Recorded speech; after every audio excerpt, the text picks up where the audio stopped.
Mm-mm.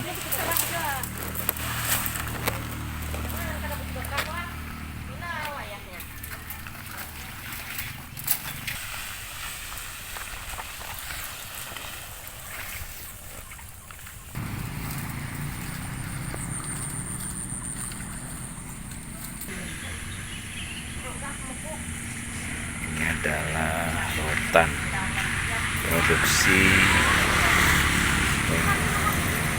petani atau kebun di Sampit, Kabupaten Kota Timur. Ini adalah pekerja pembersih rotan.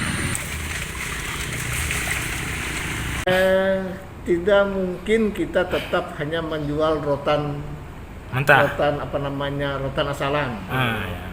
Harus mengarah kepada pengolahan. Setengah jadi lah. Atau jadi. Paling tidak untuk kebutuhan lokal dulu. Dulu kan pernah dirintis dan sudah ada komitmen dengan Kementerian Pendidikan dan Perindustrian. Itu akan diolah menjadi kursi meja murid dan sempat dikerjakan di Kasongan. Apa itu, Pak? Kursi meja. Kursi meja murid, rotan. ya. Oh iya. Jadi itu kan lebih kuat dari kayu.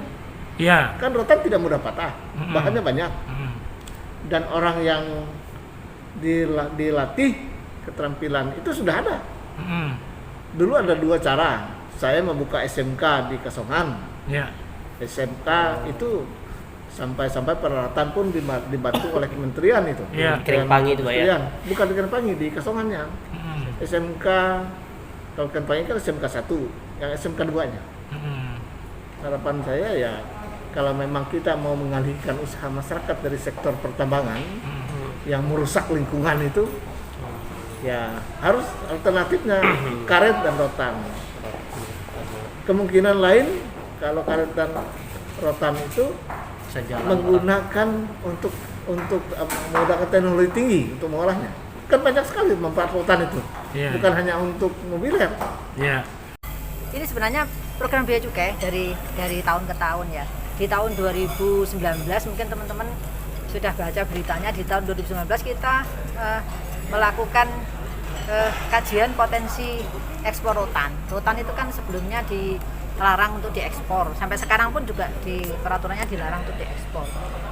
Dengan larangan ekspor rotan, harga jadi hancur di tingkat petani, pengepul itu hancur, yang rugi petani. Sementara ekspor rotan itu didata di Cina sama di itu sangat banyak. Mereka disebut sebagai pengekspor rotan terbesar di dunia. Padahal kan kita tahu di sana tidak ada hutan rotan ya. Jadi memang rotan yang dari sana itu asalnya memang rotan kebanyakan memang dari Indonesia, terutama dari Katingan, dari Sampit ini Kalimantan Tengah. Jadi rotan Katingan itu kan rotan terbaik di dunia. Jadi data ekspor itu sangat banyak, padahal kita tidak ada ekspor rotan. Artinya kan rotan-rotan itu diselundupkan dari Indonesia ke negara-negara yang dikatakan sebagai pengekspor rotan. Ya. Soal rotan tadi petani bilang sering saja Bu, ini malah tambah tinggi harganya dan dia lewat darat biasanya Bu ke Pontianak, kemudian ada Korea segala gitu. Iya. Kalau rotan itu kan untuk pengangkutan antar pulau kan tidak ada unsur pengawasan dari kita, tidak ada kewajiban kita untuk mengawasi.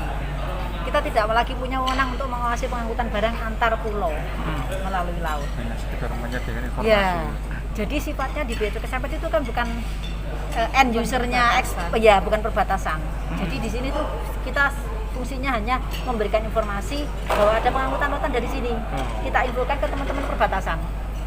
Berapa Bu? Ada nggak potensinya berapa setiap tahun atau setiap bulan untuk rotan itu Bu? Kalau pengangkutan lewat kapal sangat kecil Bu ya? Ya kecil, sangat kecil.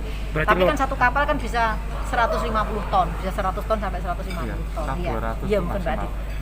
Oh gitu. 200 Sekitar untuk yang via kapal. Kalau yang via darat itu satu per truk maksimal 15 ton, Pak. 15 ton ya? Untuk itu fuso. Kalau sampai truk yang engkel lebih kecil lagi itu sekitar 4 sampai 6 ton itu per pengangkutan. Dan itu juga dari Bea Cukai Sampit kita sudah melakukan monitoring berkala. Jadi kita menginformasikan juga dalam konsep radiogram. Kami memberitahukan juga kepada kantor-kantor Bea Cukai yang dianggap nanti akan menjadi daerah tujuan. Seperti misal ketika kita dapat informasi dari SKSH perusahaan tersebut atau dari sopir truk yang mengangkut rotan tersebut, tujuan mau dibilang ke Pangkalan Bun, kita infokan ke Pangkalan Bun. Tujuan ke Cirebon, kita infokan ke Cirebon juga. Tujuan ke Pontianak, kita infokan juga ke Pontianak. Nah, perkara apakah itu truk benar-benar masuk ke Pontianak terus atau belok kemana, kita juga kurang tahu, dan itu juga menjadi salah satu kesulitan sendiri buat rekan-rekan di perbatasan juga, karena memang dari sekian banyak informasi yang kita infokan ke rekan-rekan di sana, sangat kecil sekali yang bilang memang ada beberapa truk itu dikonfirmasi ditimbun di Pontianak, ada ya Pak, artinya itu ada kemungkinan penyelundupan gitu dari situ Pak ya? Ada, diduga kuat ada potensi ada.